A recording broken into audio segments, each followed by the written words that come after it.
almost everything you do will have unintended consequences. And the first rule is to just acknowledge that. It doesn't mean they're bad.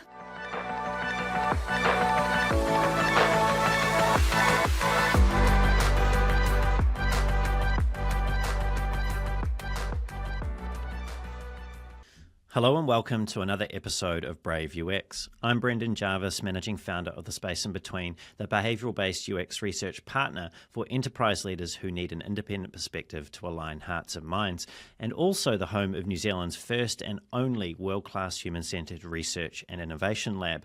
You can find out more about me and what we do at thespaceinbetween.co.nz.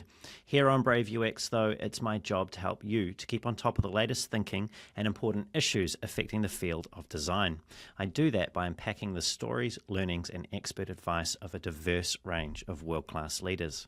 My guest today is Jen Briselli. Jen is the co-founder and principal of Topology, an experience strategy consultancy focused on improving experiences for customers, patients, and learners. At Topology, Jen helps organizations like Humana and Merck integrate human-centered experience strategy with systems thinking and complexity science, enabling them to make more confident decisions, build resilient organizations, and achieve meaningful outcomes. Before founding Topology, Jen spent 8 years at MadPow, a leading Boston-based experience design consultancy. She started as a senior experience designer and finished as chief design strategy officer. Alongside her consulting work, Jen is an adjunct professor at Northeastern University, where she teaches experience design. She also teaches in the Master of Design Innovation program at the Massachusetts College of Art and Design. Rumour has it, she also once used to be a high school physics teacher. More on that soon. Jen holds a Master of Design and Bachelor of Arts in Physics from Carnegie Mellon University and a Master of Science in Education from Walden University. And now she's here with me for this conversation on Brave UX. Jen, a very warm welcome to the show. Thank you very much for having me. And the dog already made his appearance, so hopefully it won't be disruptive. Got the mute. That's all good. Ready to go. The mute button, we'll deploy the mute button. I wanted to know something that you've said about your passion, if that's the right word, for metal, which was, and I'll quote you now, I like some pretty extreme metal that people are going to think is weird. So I'm curious now, what is an example of that extreme kind of metal that people would find weird, and why? Why would they find it weird? Dude, you're just coming in hot, aren't you? We love it. I mean, I think what I mean, and probably when I said that, I can't even remember when I would have said it. It must have been another interview. But, most people, when they hear the word metal, they think of probably stuff that's relatively accessible and you can hear it on the radio. And this isn't about me being like, I'm too cool for that. But, there's this progression I think a lot of people have in a lot of things, right? The types of music they like, the other kind of interests they have. That as you get deeper into something, you develop an ear for hearing things that you don't hear or see, or whatever, metaphor you want to use for the craft or the example. And so with music, it's the same for me with metal. Like in high school, if I liked, Metallica and metal bands that most people have heard of, eventually you start to get an ear for and start to appreciate nuances and things that others are going to hear as noise. So to answer your question directly, finally, I listen to a lot of death metal and some black metal and some other subgenres that if you are a norm, you're like, I don't know what those are. They just sound weird. But really, the subgenres of metal that are a little bit more extreme are simply more extreme because I think if a person who's never really heard them listens to them, you just hear a wall of noise. But if you listen to them enough, I can listen to very noisy death metal and Cookie Monster style growl vocals.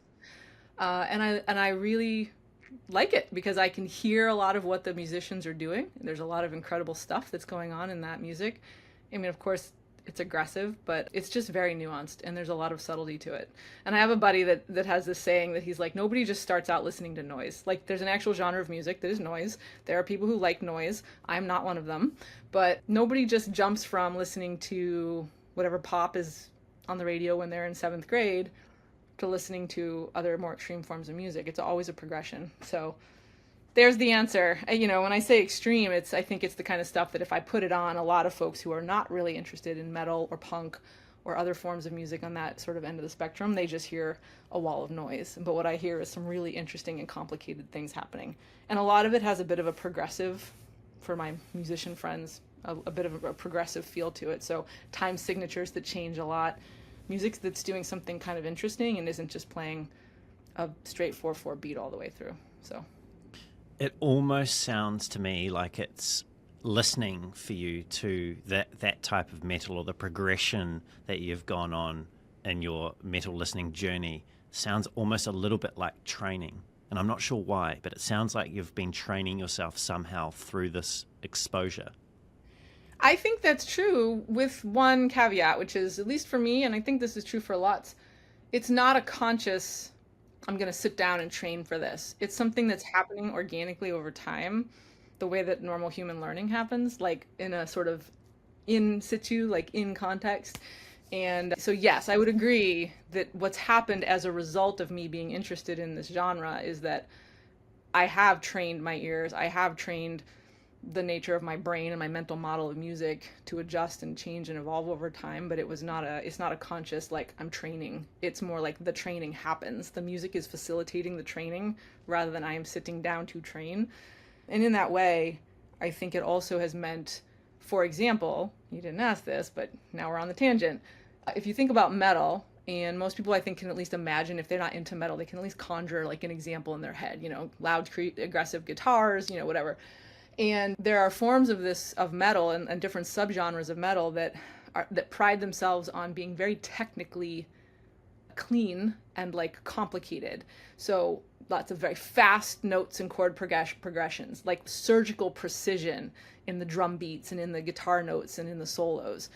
And then that sort of subgenre kind of has taken off in a certain direction, and I am finding myself increasingly less moved by it. And I have conversations lately where I'm like, why is this not interesting to me? It's more aggressive. It's a continued extension and evolution. But when I listen to some of that type of music, it doesn't have a soul to me, because it's about the precision of the craft. It's about the surgical technique, but like there isn't a soul behind it. And I think there's like a really interesting metaphor there. So we can unpack that sometime if you'd like, but I'm just going to like leave it right there, which is, I think some folks are very interested in the technique and the craft and the surgical precision with which something happens. And then I think there's also kind of the messy human part behind it. And that second part is what I enjoy. So the subgenres of metal that I partake in are the ones that I think are probably a little messier and less precise, we'll put it that way. It's almost like your taste has become more discerning over time. And thinking about this distinction you're drawing between the surgically precise forms of metal and the sort of messier, more soulful, perhaps alternate, more room for making mistakes, other types of metal. It seems similar to how I felt, at least initially, listening to some electronic forms of music, having come from like a punk, a more raw sort of teenage musical style experience, into then looking at things like drum and bass at the time. And at first I didn't feel it, because I thought, oh, this is just manufactured by machines. But you're right, there is something really interesting in that notion of the surgical precision, and then the soulful, like more human element that's in music. And I kind of was thinking, when you were describing that, it's almost like this broader debate that's going on within design at the moment between the benefits of people doing research with other people, and then the kind of crowd that's really excited about the role that AI can play in research, and that tension that's starting to surface within us there. Like, how, I don't know, this wasn't where I was intending to go, but I mean, how do you feel about like that? Is there a parallel between what you're experiencing in music and what you're also observing in the wider discourse in design at the moment? For sure. And whether or not it's easy to draw in that example, because there's a whole kind of separate piece to that around using AI to create like synthetic users and things, is a kind of separate conversation, which we can get into. But yeah, I do very much think there are some interesting parallels, because and there's no shade here, there are people who their entire conception of design, as a practitioner, what they care about is the precision, the craft, I keep saying craft, but I mean in like the literal actual technique of the making. And I'm doing this, but I mean like digitally as well, obviously. And so there's some folks that's what they live for. And just having that component of the making process be as tidy and polished and perfect as possible is literally what gets them out of bed. And I think that there are people for whom it's much more a question of the human, messy, imperfect by design, just keeping space open for lots of different sort of forms and interpretations, which means like the actual design itself might need to be fuzzy or imperfect or clumsy on purpose. I think that there's an interesting tension between those two ways of approaching design, that most of the best design happens with both of those, period. Like with music, like with anything, I can say, oh, there's certain forms of technical metal that I find to be soulless. There are a lot of metal bands that are very technically precise and play insanely surgically crazy fast solos, but there is soul. That's what makes it good, is that I like that it has both. And I think that, to your point about the role of technology, I think increasingly technology is kind of either putting a spotlight on that or maybe like teasing apart those two things in a way that we can kind of see their difference. I don't know if I'm skeptical of AI. I don't think what we call as AI is AI to begin with. We can go down that rabbit hole if you want. But I think that AI just represents an extension of other forms of emerging technology that have already started to kind of put that spotlight on the fact that design is whatever definition you want, the rendering of intent, the creating current situations into future preferred ones, like whatever it is, involves both the actual technique in the making, and it involves the reality that it's a thing that by virtue of suddenly being in the world will never be the thing that was envisioned, because it will be made imperfect through interaction. So as folks try to achieve one without the other, or get more and more perfect through use of technology, they're going to bump up against the bigger gap between the two when the thing is in the world. And I've gotten very abstract, so I'll just pause there. I think what I'm hearing is that you're saying the world is an inherently messy place. So when we try and force the machine metaphor into reality, it bumps up against the imperfect, messy reality, the chaotic reality of what we're all experiencing. Yeah, the world is imperfect and messy. News at 11. My gosh, you got me on this podcast to tell people that things are messy.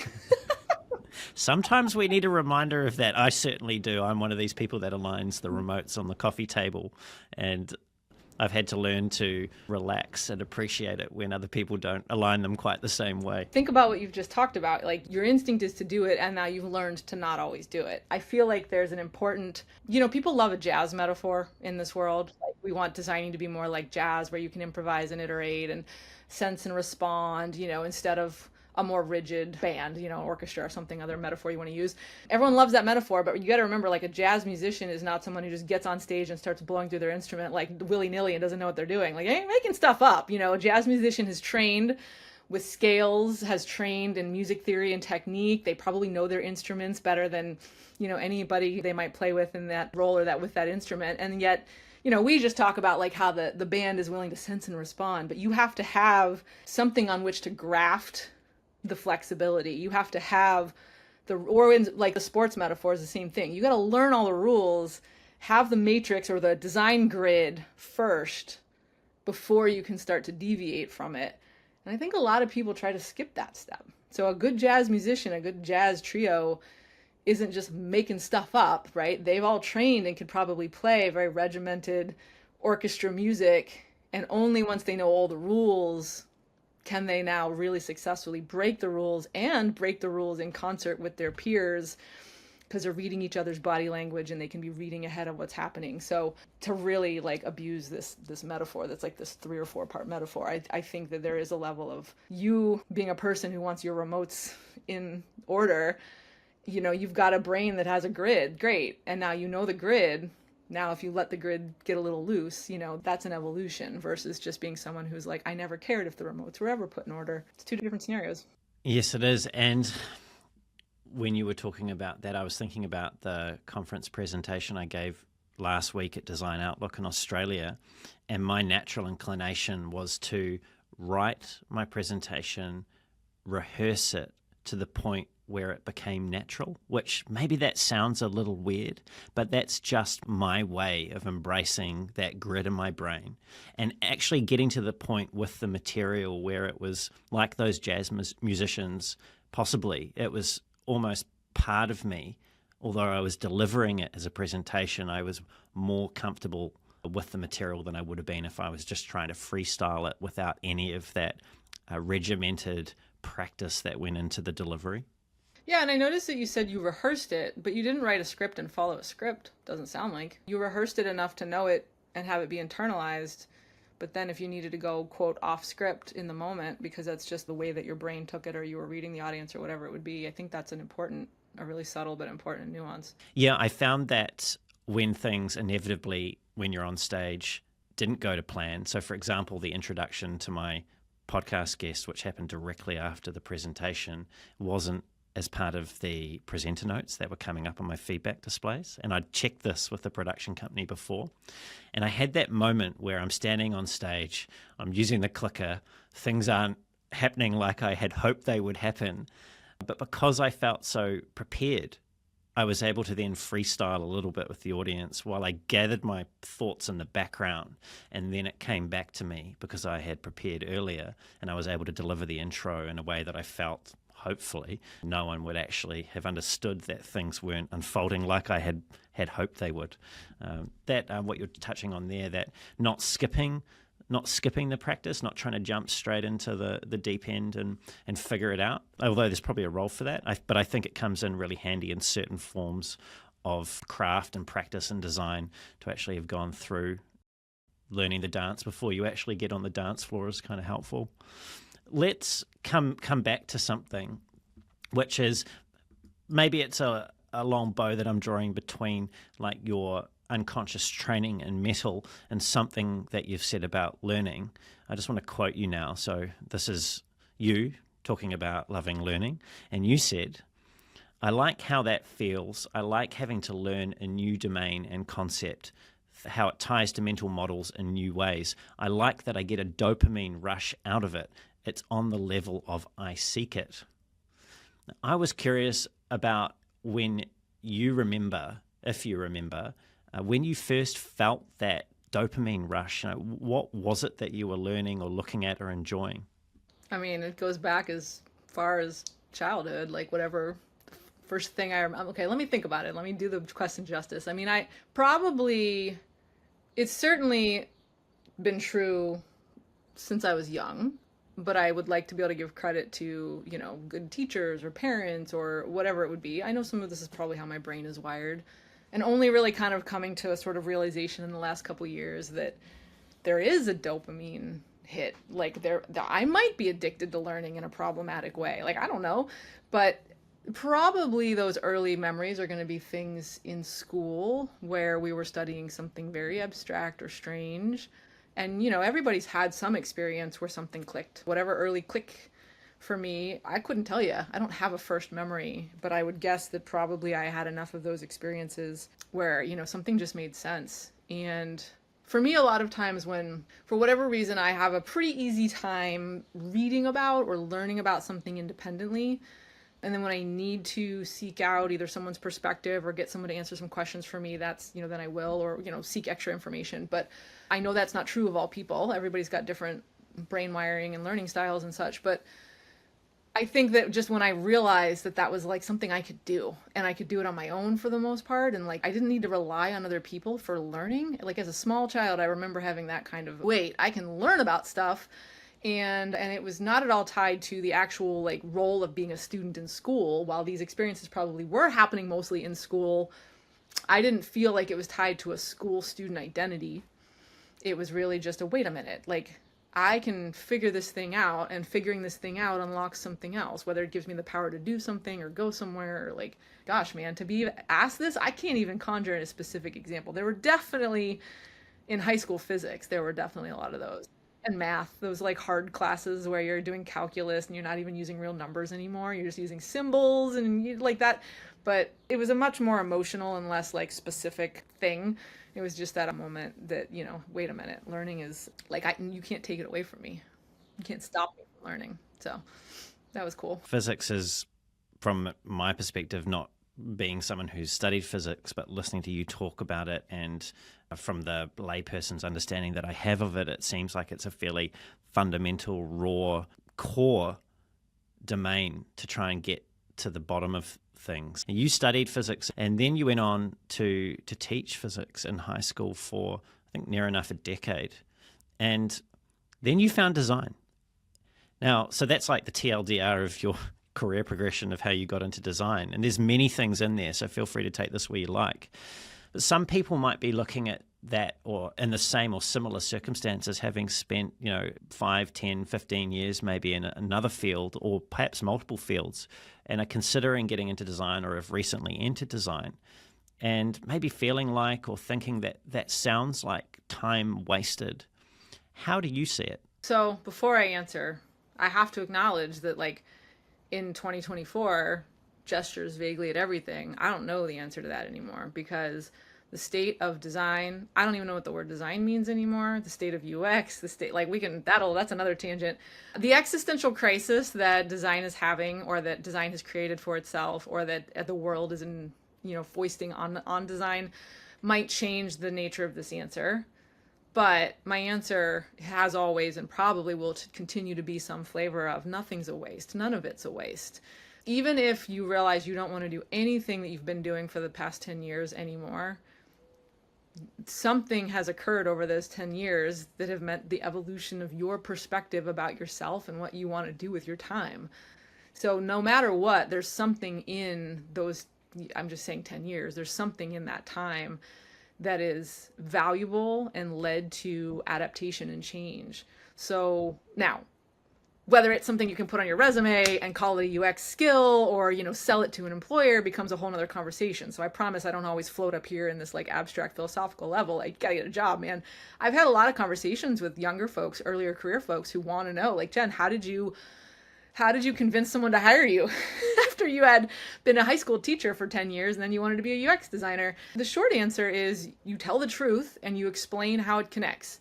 And if you can't figure out how it connects, that's assignment number 1.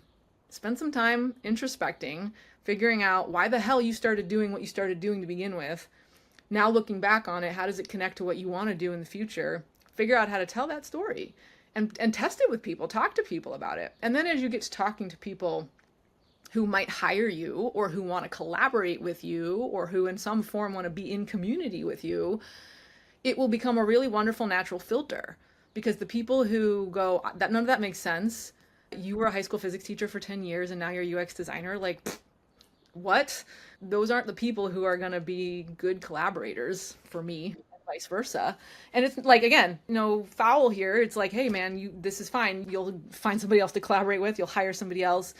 But it's a nice filter. People will self-select into knowing and working with you when you can tell that story. And I know that there's a lot there that I'm like hand waving to. It takes a little bit of work. And I had to figure out through trial and error how to talk about my physics degree, my time as a classroom teacher, being a physics teacher. Those are 3 different things. And then how that related to wanting to design other types of experiences. And now even like, today people go, oh, it's interesting, you have a physics degree. And that's kind of relevant now, especially because systems thinking is having a moment. And my education in systems and complexity science goes all the way back to physics. But like these threads, it's a braid. Like, it's a multi-threaded braid, your career and your life. So like anything that you've spent time doing is one of those yarns or pieces of thread in the braid.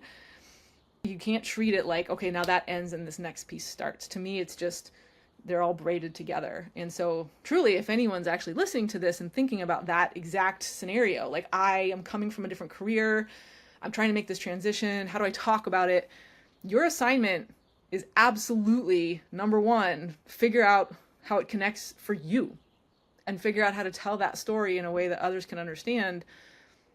And then, it can make for a really rich kind of collaboration with the right people who understand it. There are so many things in there. There's systems thinking. I think you touched on the state of design and the unsettled place that we find ourselves in. There's obviously the specific advice that you've given there in terms of how to connect your previous experience for employers into entering the field and making the most making use of that time you've invested elsewhere. I've just asked you to share your advice, or you've just shared your advice, and you've Unsolicited. but it's all good. It's all good. And I want to pick up on something else that I've heard you say before, which is my favorite piece of advice to anybody is don't over-index on the advice you get from other practitioners. Yes, that's my favorite. Don't listen to me or anyone else. I mean, that's curious on many levels, but the key in what you were saying there seems to be on the not over-indexing. So to you, having just given and shared some advice with people that are listening to this, what would you see as being over-indexing? I think that over-indexing in that way that I think I was probably saying it is to follow anything like a recipe, or to follow anything like a codified, always reliable, always applicable framework. I love a framework. I love a conceptual model. I love them all. I collect them. But there isn't one to rule them all. You know, it's not Lord of the Rings. And I definitely think there's an instinct to look for the one right piece of advice, or the one person to mentor and give the advice, or, and if not one, then, you know, two or three, whatever it is. But like, there's a natural human instinct, I think, to seek from somebody who knows more or has more experience. What can I learn? What is a recipe I can follow that they've shared, or that, you know, I can follow the model that they've set? What is, you know, a secret they can give me, or some perspective they can provide? And these are all great, healthy things. This is the nature of apprenticeship. Like, we should talk about that in a second. This is missing right now in the design field. But I definitely think it's a normal human instinct to want to have something to grab onto, especially, again, if there's a level of insecurity or imposter syndrome, or whatever that is, you know, there's just this. But I caution people, if you feel like you're kind of floating out there and you need something to grab onto to get your bearings, don't let the thing you grab onto become an anchor that holds you in place. Like, that's what I think that becomes for a lot of people. So being able to say, I need something to get my bearings, I need something to hold on to for a minute while I just get a breath, or just figure out where I am in the world or in my career. And once you've gotten your breath, once you've taken that advice, once you've tried that thing that someone said, swim on to the next thing. Now you're learning what I do to metaphors, is I just use them, and I use them terribly, but they're all over. Anyway, that's what I mean by it. And I would caution that with everybody. Anything I've ever said in a past podcast or in an interview or an article or anything I've written on Medium, like, I hope that there are people who read it and they're like, that sounds great. And then later they're like, that was bullshit. Like, that's kind of what it should be. And so I encourage that. Somebody has asked me a couple times over the years, I've been asked multiple times, I guess I'll put it that way. But I remember the first time someone asked me, who's your mentor, or who are your mentors? And I'll ask it for you on your behalf. Who are your mentors, Jen? I hate this question. I had a hard time answering it the first time someone asked me this, because the truth is I don't know. I don't have a person. I don't say this person, you know, was this professor, or this early career manager, or this designer I look up to. It's not to say I don't have mentors, and I worry about how to answer this in a way that doesn't sound arrogant, but the answer is life. Every person I interact with provides some level of mentorship. Dead people whose books I read, people who have written things or produced things whose work I interact with in the world, way, way more junior to me people that I talk to who spark things. So when I say don't over-index, it means take advice and take mentorship and be an apprentice in like every part of your life as best you can. I get that myself, actually. I've often struggled to answer the question, you know, who do you look up to? Who are your mentors? And there are a number of people that I could name, but it's not, I haven't anchored myself to any particular person or creed or anything that I would hand on heart not be willing to explore further or renounce if I felt the need to. It sounds like maybe I'm using some strong biblical type language here, but it sounds like, you know, to me at least, listening to you explain that need for people to grasp onto something. And I get it. Like, I understand when things are uncertain, people turn to things that make them feel more certain about the world. But being able to be in that uncertainty, to find a port of refuge for a short space of time, but then to be looking for other sources, not to be caught up in this monotheistic kind of, you know, there's one truth and only this truth, and not be willing to be introspective about what you're hearing and critical about what you're thinking, I think is a skill I feel that probably forever, but possibly more so right now in this current point in time, more important for people to invest more into. Yeah. I think, and you said uncertainty, and I know that how many think pieces now start with the world is growing more uncertain and ambiguous every day. Like even I've started a few conference talks with that, right? So like yeah, it's out there, but and I'm not convinced that's true, but I think we're more aware of it. Whether it's true or not, I don't know, but we are definitely more aware of the ambiguity, the complexity, the uncertainty in the world. And there's this thing that is called uncertainty tolerance. Like it's just your natural tolerance for uncertainty, not always trying to reduce it, but just tolerating and working in it and thriving in it. And I have yet to see anything very compelling about how to help others or how to you as an individual want to increase. There was something a couple years ago I remember encountering that was a group somewhere, gosh, I can't remember the details at all, maybe based in the UK, that was doing some kind of research project to see if they could develop a sort of rigorous program or sort of a set of exercises that one might go through to help them build up and increase their tolerance for uncertainty. I remember going through it because I wanted to see it, because I wanted to think like if this seemed like it was effective, I would share it with others. At that point, I was in I believe that was when I was in the chief design strategy role. And I was like, oh, I'll share this with the team. But I wasn't all that impressed. So that's probably why I'm not going to go look up the link, because I don't want to shit talk anybody. But that's the thing. I do think that's one of the challenges of our day, is to be, whatever your role in design or outside of it, to be increasingly comfortable with uncertainty is going to serve you so well and almost never be a bad thing. So anything in your power to practice navigating uncertainty without always trying to reduce it or to become more certain.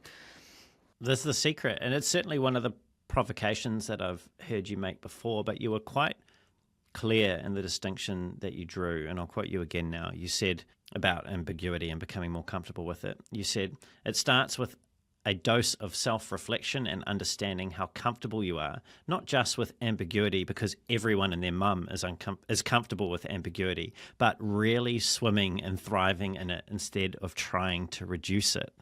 So when you think about what we've been talking about and what you said previously just then, why is that so important for designers? Well, I think because the world is ambiguous and because everything that you do as a designer is fraught, and that there is never a single thing you can do as a human, let alone a designer, that won't have unintended consequences. So there is all of that.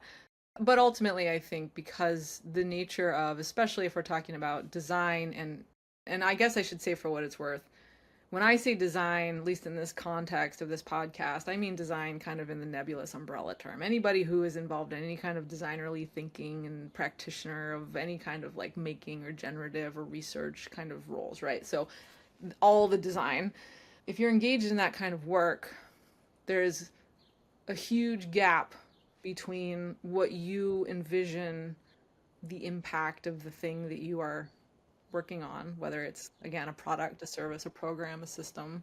Somewhere you're going to unleash an intervention into the world, whether it's a thing, a website, or a tangible kind of like wiggle on the system. You cannot predict exactly what is going to happen. And because of that, even if you've done your homework and you've done tons of research, and even if you're dealing in the most predictable, linear kind of scenarios, which, like, show me one of those anyway these days, no matter what, there will be some kind of gap between what you might envision and what may actually really happen. And that gap is never going to disappear. You can reduce it through, again, good work and careful, human-centered, compassion-driven, blah, blah, blah design. But that gap is always there because that is the gap between two humans. I don't know what it's like to be you. You don't know what it's like to be me. We can get really damn close, but we are two humans living in two brains.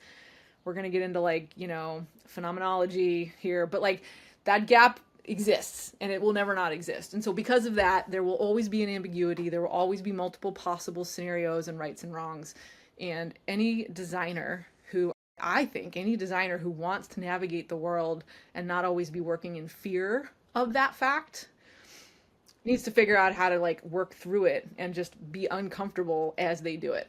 And that's like easier said than done. I mean, don't get me wrong. It's not like, cool, I'm comfortable with uncertainty, but my boss wants this thing to have this exact effect and my KPIs need to get met. And I get all that. But it starts with having the actual internalized sense that like this is going to always be fuzzy. And so don't let you be the one who defeats you because you're uncomfortable with the uncertainty. When you bump up against somebody else's inability to navigate or be comfortable with uncertainty or ambiguity, or, and we're using these words interchangeably and probably shouldn't be, but let some other wall be the place where you butt your head against that, but don't you be the person where you defeat yourself by trying to make something more concrete than it can possibly be. Do you see design as a white-collar field or a blue-collar field?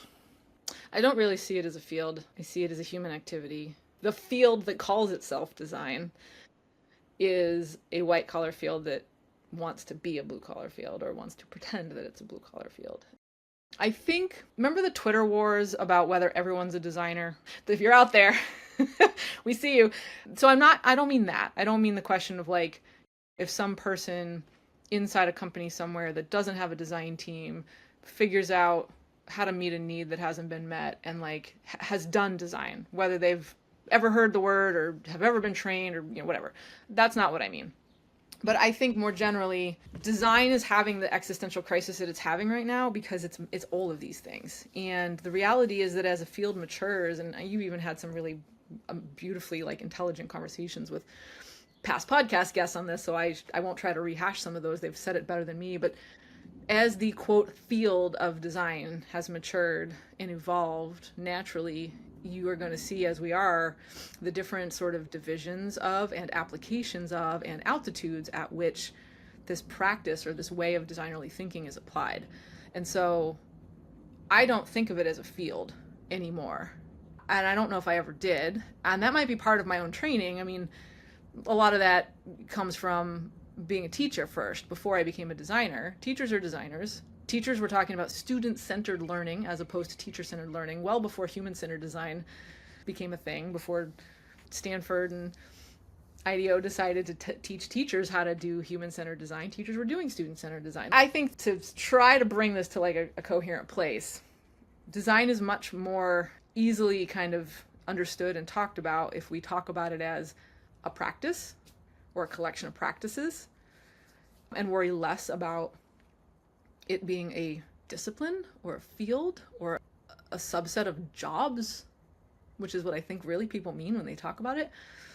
Because as again, the field over time changes, there are many jobs that make use of these types of practices. And I think most of the existential dread and consternation that we're seeing today, aside from layoffs and such, is largely because people can't figure out how to define design. And what is the difference between UX and UI and experience and interaction and service and all these different forms of design? To me, like, who cares? Obviously, it matters for specific things like designing roles and carving out what you're going to work on, what I'm going to work on. But especially to the extent that people are working so hard to create like a universally agreed upon definition, we designers, we will never get to decide and define ourselves. That's just never how it works. It's how people who aren't us define what we are. So as long as you care deeply about that, you will always be frustrated by it. So I took that really, really far out and not at all relevant, but I'd like to know, especially when you asked about white collar versus blue collar, I think there's a very interesting tension in the fact that we want to see ourselves as a profession in the sense of the word, like licensed, credentialed profession, and yet we aren't. There's an interesting kind of something there, but tell me more about where you were thinking when you asked that.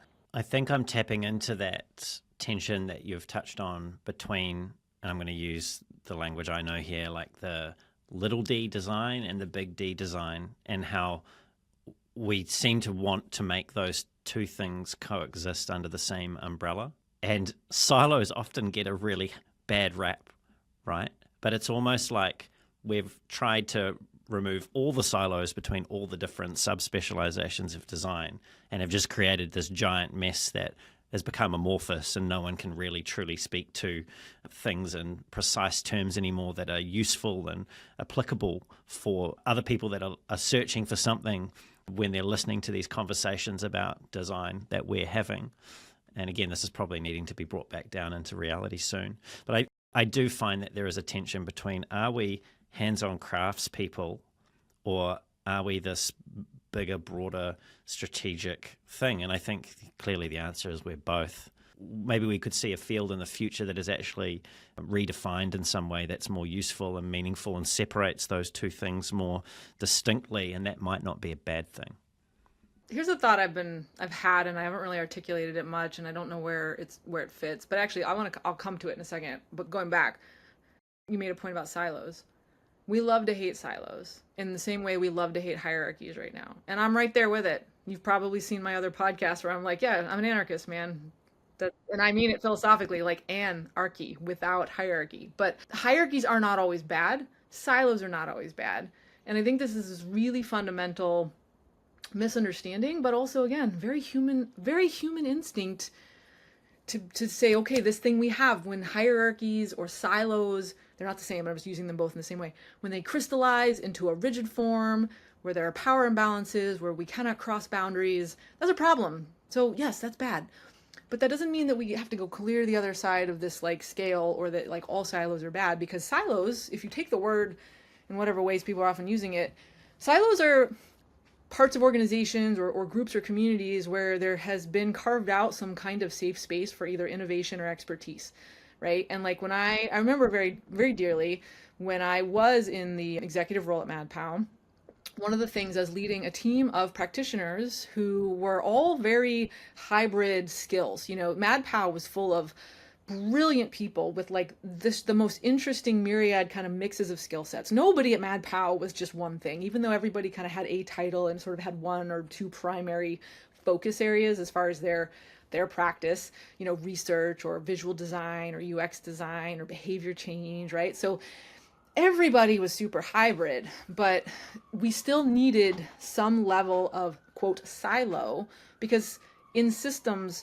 silos are how you create those spaces where expertise can actually grow. You want to maintain the rigor, etc. What is the problem with silos is not the silo itself, it's the information flow between them, right? So if we talk about silos now more in the way that you were talking about it, like job titles and stuff, I think the same principle applies. There's no harm in having specific specialties. We need specialists, even though I feel like most of design, and I'm one of them, are like, I'm a generalist and I'm transdisciplinary and don't put me in a box and like guilty.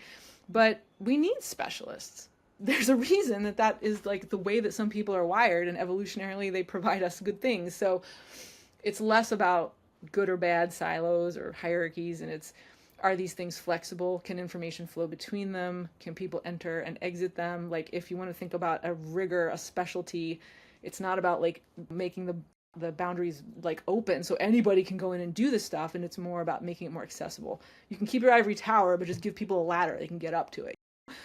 So all that said, I think that I lost my train of thought where I started. Do you remember what I was going to comment on next? Do you remember what I was starting about at the beginning of this? I got so off track on the silos. You were talking about silos and actually being created to be a good thing. You've got it. I remember it. Yeah. So basically that whole challenge of like, so what are we? What is design, right? I think a little bit about medicine in a parallel way here. Okay. Doctor. You're a doctor. Is there someone who's literally just a doctor? Like, is there anybody out there whose title is just literally doctor? No. Yes, to your point, like way back in the early days of medicine. But you've got obviously many, many specialties within medicine, but even the quote generalist, general practice doctors have some level of something that makes them general practice. And then you've got all of your various subspecialties, and they involve different forms of training.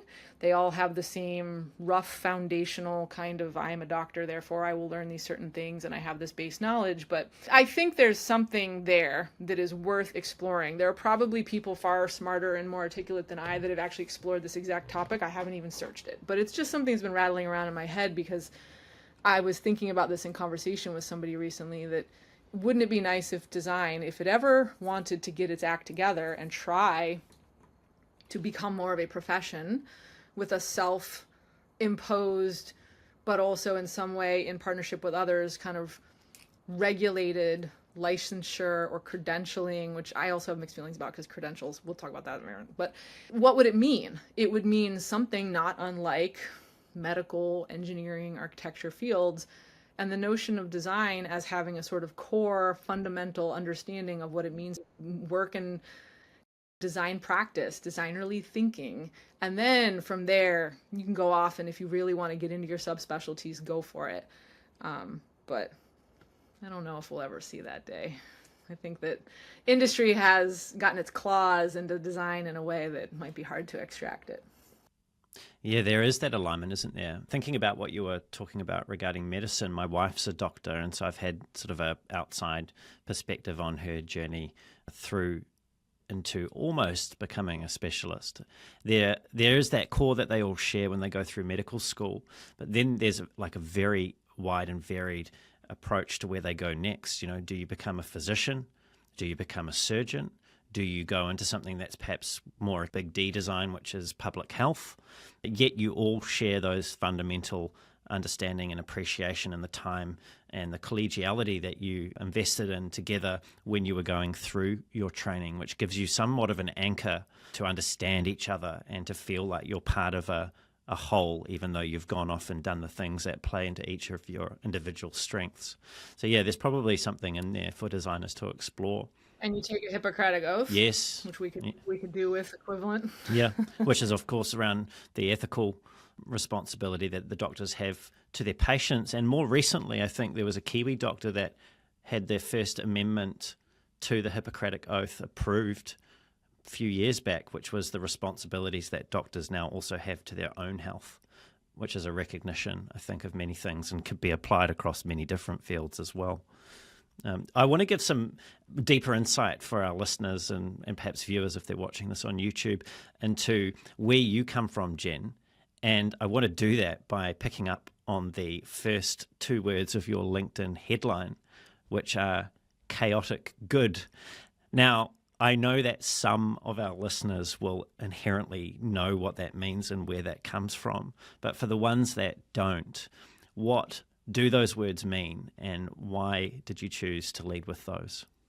There's actually a bit of a double meaning in there too that I realized at some point that I'm happy about. So for those who have never played Dungeons and Dragons, role-playing game from the 80s, see how these things all link up now between Dungeons and Dragons and metal? Yeah, so within Dungeons and Dragons, or lots of fantasy novels and such, there's what's called one's alignment, which is just simply, you know, whether they are, it's a 3x3. We all love our grids, so that you are either good, neutral, or evil, and then you're either chaotic, lawful, or neutral. So basically, chaotic good is the alignment of characters who are good, right? So not just neutral, good, trying to take action in ways that will increase the utility or benefit to, or, you know, do good for other humans. But then the means by which you do it may be chaotic, meaning doesn't always follow the law. So, for example, a lawful good person, I always love, like a lawful good person is following the rules all the time. They're not going to hurt people. They want to do good for people, but they're following the rules. And a chaotic good character who I really don't think in, like, if we're going to get into like the semantics, can a human really be chaotic good? I don't know, probably not.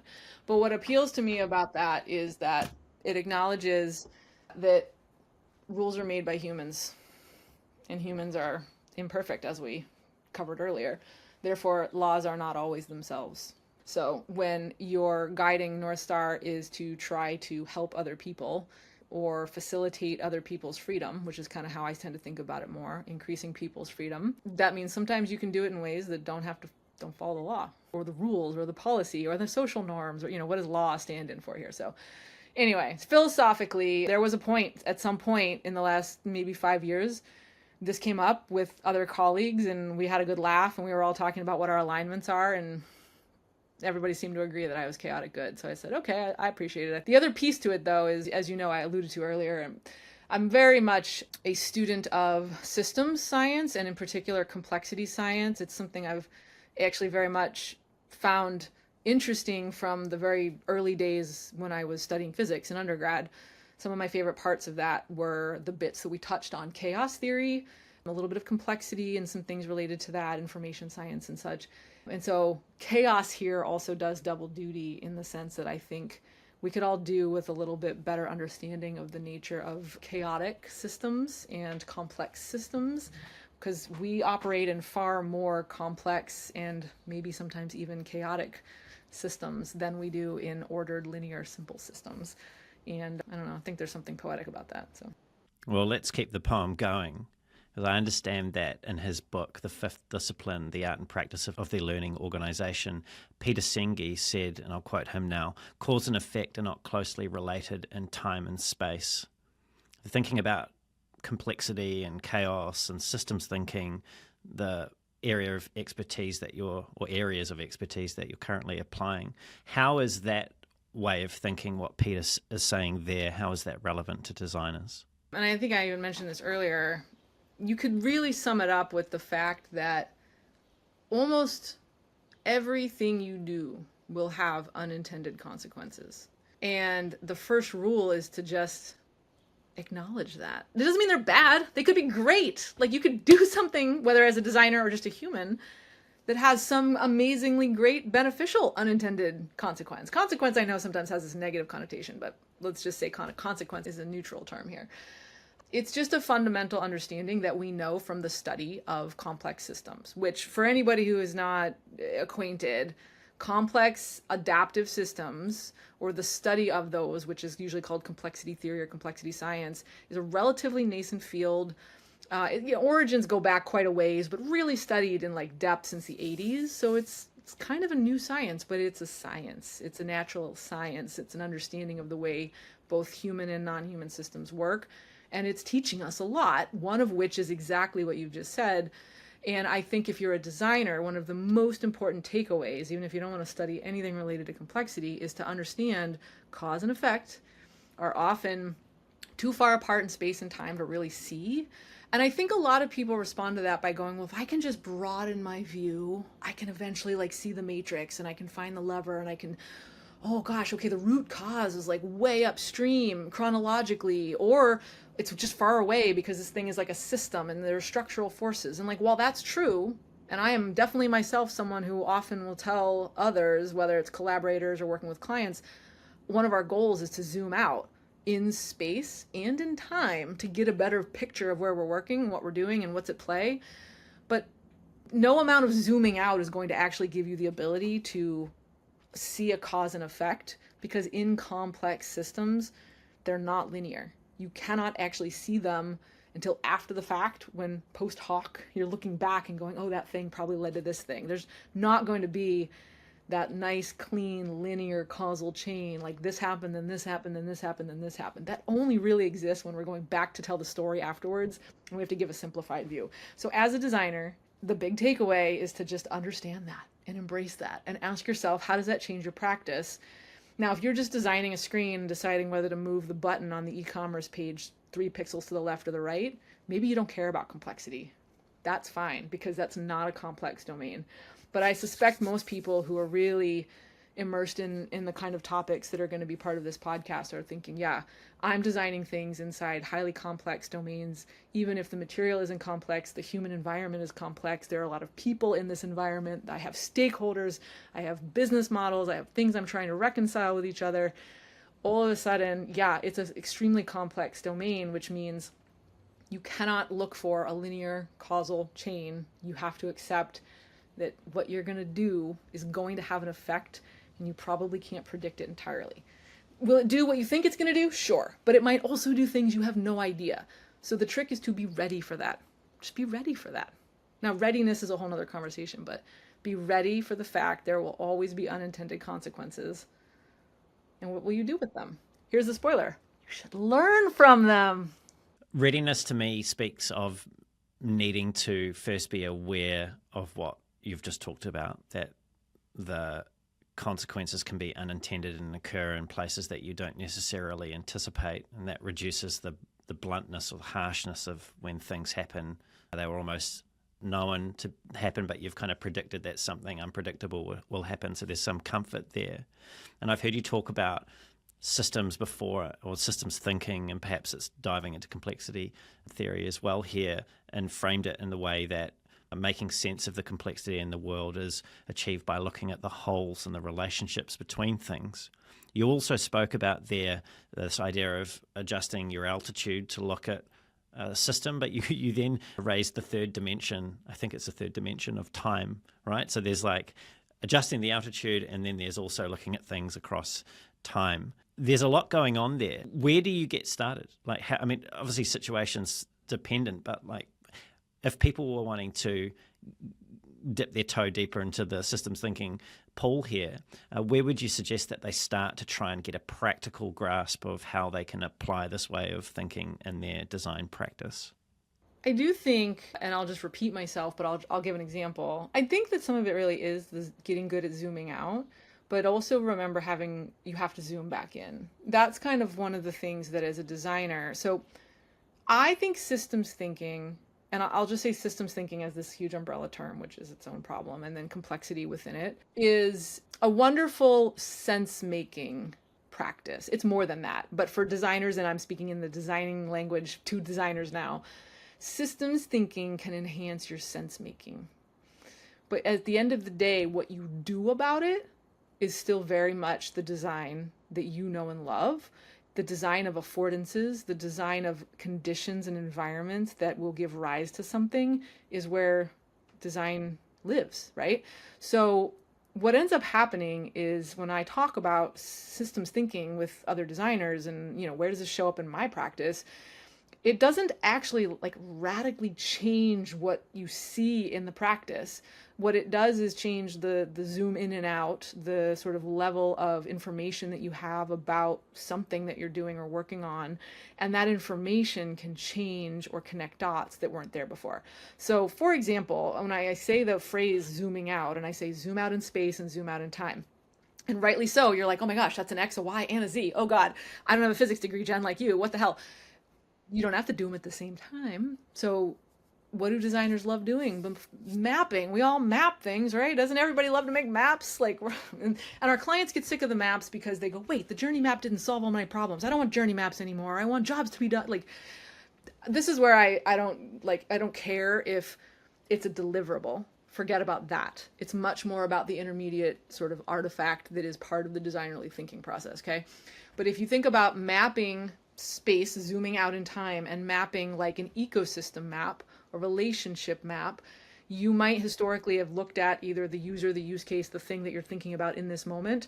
I encourage you to zoom out a little bit, get a little silly, map out a little further, either in geographical space or in terms of like organizational, whatever it is, the thing that you're mapping or designing for. If you're designing for a user who's trying to buy a plane ticket or whatever classic example people like to go with, thinking right now about like the ecosystem around the act of buying a plane ticket, people are probably going to be able to come up with some kind of map that has the person at the center and a few things around them. And then I would say start by going a couple rings further than you think you need to.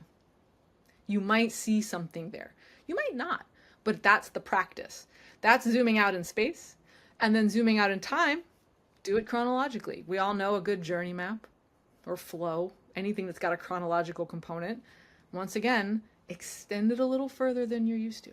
That's it. Start there. Just start by going a little earlier. Go all the way back to before that person was born, even before that. That's more than a little, but the same thing after. Go a little further. Look at what are some downstream consequences that are like 18 orders past the point where you're used to looking. These are the kind of practices that if you're really like, let's just get concrete, like how do I start doing this? That's it. Start there. What you're doing when you do that is you're zooming out in space, you're zooming out in time. You might connect dots between things. And then I always say, as I said earlier, you don't stay zoomed out. You can't do much from the 10,000 foot view. And this is a fundamental problem I see with a lot of people who become enamored with systems thinking, is they want to stay at the 10,000 foot view and they want to change the system as if they're outside of it. And you are not. You are not in traffic. You are traffic. We are in the systems. We are part of the systems. We can wiggle the systems or nodes and pieces within them. But there's not much you can do to the whole thing as a whole. That's not realistic. So thinking less about staying at that huge zoomed out view and zooming back in and saying, okay, I've seen this from like an aerial view, from a zoomed out view. With that knowledge now, let me get back into the local level. And what can I do in that local small intervention that I'm working on that might be better informed because I got the aerial view? I actually saw a cartoon and I've saved it and I don't know who it's by. It's not from design, but I would like to kind of modify it and of course credit the author one of these days. But it's a cartoon of somebody who's in a maze, like a garden maze, a hedge maze, and all they can see are like what's in front of their eyes, like all the hedges and things. And then there's like a version where they can see overhead and they can see the maze from above. And suddenly they can see like where they are in the maze. But then you have to come back down to the point of view of the person. You're still in the maze. You being in the maze doesn't mean like that you are going to suddenly get above the maze, look at it and solve all your problems. But you being in the maze with the benefit of an aerial view, now you're like, I kind of have an idea of where I need to go. So getting that zoomed out view would be like you're in a hedge maze, you got a drone taking an aerial picture of the maze. That sure is going to help you, right? But you're still in the maze and have to walk through it. So I just think that's the right metaphor here for like in a beginner sense to take something like systems or even a complexity informed approach is just to get into the habit of extending that view. But remember, you have to bring it back to the local intervention level that you're actually working at.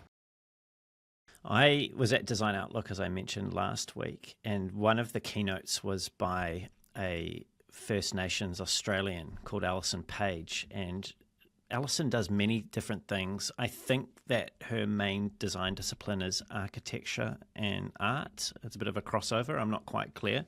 But one of the things that, listening to you describe the maze cartoon and relating back to her talk, was around the fact that most of the First Nations Australian art is depicted from an aerial view, and it allows them to communicate, this is my recollection anyway, the relationships between various things in landscape, whether they're a real representation of a landscape or an imagined representation.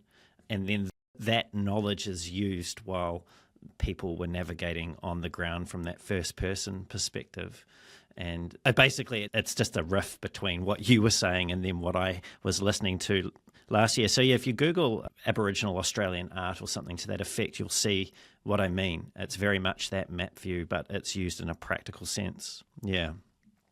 Yeah, I mean, and it's so much, it's interesting because I know I've said the word altitude a couple times earlier, and even starting to think about, like, like Richard Buchanan's like 4 orders of design, which is, I think, and for folks who don't know, it's really just this notion that the first order of design is things like symbols, communication, graphic design, maybe in that sense. You move up a level, you get into like interactions and then into services and then program systems. What the 4 orders are kind of depends on which talk of it is you look at and who's interpreted it in some way. But years ago, I started talking about those as altitudes with people rather than orders, even though I understand the semantic choice in the word order, because I think that's just the way the brain is. So I love hearing that because there's a lot about, I think, indigenous knowledge that we just need to reconnect to. And that actually kind of comes back to, we touched on it earlier, but for so many folks, I think most people have an instinctive, an intuitive understanding of the complexity of systems. If you have children, if you've navigated traffic, if you've had to make a hard decision that didn't have a right or wrong answer, we engage with complexity in the world and everyday life. But for whatever reason, work and maybe to an extent traditional schooling kind of like teaches us to like disconnect our understanding of it from that part of our brain. And so for me, a lot of working in what I might consider a complexity informed way in my work isn't that I'm like trotting out all these complexity science principles or teaching people all the jargon, which, sometimes I get to, and that's awesome. But really, it's kind of just helping people reconnect something that's already there. Like the understanding's there. It's almost just like the hose has been kinked and I'm trying to kink the hose for people. And that's how I look at a lot of the work I do, which again, secret is learning, but nobody wants to learn. So we don't use the word learning. I suspect that people listening to this podcast do want to learn, and thinking about this idea of unkinking the hose and systems and complexity. And I think we started our conversation with some form of acknowledgement of the uncertainty, whether it's more or less than before, it's real in terms of people's perceptions at the moment of the world that they're navigating. In particular, for our design community, it seems like there's, probably because we're part of it at least, and it's probably most of what we're hearing, but it seems like there's a lot of it out there at the moment. So from what you see, and perhaps from where you draw from for your own sense making, into what, and I'm going to ask you for some more advice here, so people have already heard that caveat earlier, into what should we as designers or design people be investing our limited time and resources into to give ourselves the best chance of thriving as designers in tomorrow's world? This is going to sound like I'm a broken record. I'm a hammer who only sees nails, because I kind of am. But it's learning, man. Like, I had this epiphany like several years back where I had done a lot of, I was like reflecting on my career, some of the stuff we were talking about earlier, having conversations with people just in an organic way. I wasn't trying to solve anything. And I was thinking about what connected all of it. And even though I do still teach, just now instead of teaching physics, I teach design in certain, programs. But people ask me once in a while, like, do you miss teaching? And the answer is no, because I do still teach. But even if I wasn't in a formal teaching place, like, I am facilitating learning all the time. That is this difference between teaching and facilitating learning, right? It's the latter for me. But that got me thinking about how that connects, sure, my career, but it also connects all of the various practices that I have engaged with.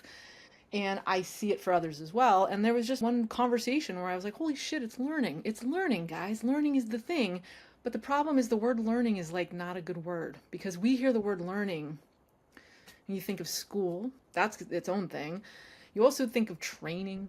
You think of skills. You think of building a capability to do a thing. You think of learning as a means to an end. And I kind of want to like just radically encourage as advice, with a big old caveat next to it, right? As usual, like, don't listen to me.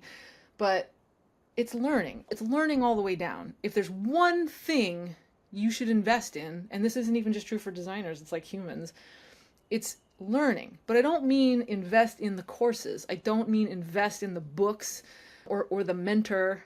It's invest in your ability to learn, kind of like on a meta level. So as a designer, I don't just mean you as an individual, but that's part of it. Get good at learning, but I don't mean just get good at watching YouTube videos. It means figure out how to learn, figure out how you like to learn, and not just the skill to put on your LinkedIn, but when you are facing a problem and you need to get an answer, how do you get the answer? Learning. What's research? A form of learning, right? And then as a team, and no longer just an individual, how does a team learn? How does a team get smarter? A team gets smarter by figuring out how to leverage the different people on the team and the perspectives they bring and the different approaches they might take to something. Like having different windows into the same room will give you different angles on the thing in the room, right? And then take it up a level from teams to like organizations or whole communities. How do they learn? How do systems learn?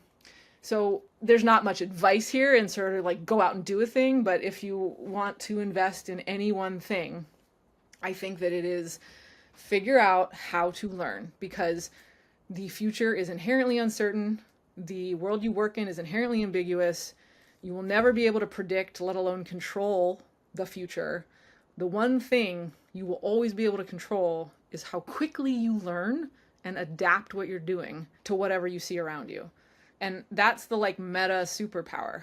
And, it's hard to say all that because nonetheless, I still know people can hear that and they think, I gotta get good at learning. I should go back. I should take that class. I should go do that course. I'm like, no, guys, not that. I mean, yes, that's like an example, but I mean, truly, what stops you when you have a little spark of curiosity, like you're driving in the car somewhere and you go, I wonder about, like, what stops you from pursuing that? Go find out the barrier that stops you from following that and remove that barrier and get good at following those moments, because that's good training for when in your career or in a moment where you're trying to design a solution or you're trying to engage a stakeholder or you're trying to convince somebody to do something or persuade from a behavioral perspective or change an attitude or a mindset. All of those are going to be things that are better powered by your ability to quickly learn in response. So learning, that's the answer. I've been toying with the idea of writing about this. So maybe this is me trying out some of what this makes sense, how this makes sense to people. If anybody listening to this wants to like chat more about this, I would love that, because I don't know, I'm starting to get to a point where I'm going to like shout it from the rooftops. Well, it's a great provocation to end our conversation with today, Jen. Plenty of advice in there to listen to and ignore if people choose to ignore it. Yes. Lots of big, juicy ideas and avenues for people to explore. Thank you for so generously sharing your stories and insights with me today. This was my pleasure. I have no idea if there will be anything useful to anybody listening, but if anybody made it all the way through, my God, thank you. Shoot me an email or find me on LinkedIn so we can talk about it. Well, I was going to ask, if people want to do just that, what's the best way for them to do it? LinkedIn's probably the easiest. We can do my email too. It's jen@topologyinsight.com, but find me on LinkedIn, connect with me there. We can hook up and have a conversation. I invite it. I love it. Anything we talked about. Good metal band, Rex. Little jazz. We like little jazz, yeah. All good. Thank you, Jen. And to everyone who's tuned in, it's been great having you here with us as well. Everything we've covered will be in the show notes, including where you can find Jen and all of the things that we've spoken about. If you've enjoyed the show and you want to hear more great conversations like this with world-class leaders in UX research, product management, and of course, design, don't forget to leave a review. Subscribe so the podcast turns up every 2 weeks in your feed. And also tell just one other person about the show if you feel that they would get value from these conversations at depth. If you want to reach out to me, you can find me on LinkedIn. Just search for Brendan Jarvis. There's also a link to my LinkedIn profile at the bottom of the show notes, or you can head on over to thespaceinbetween.co.nz. That's thespaceinbetween.co.nz. And until next time, keep being brave.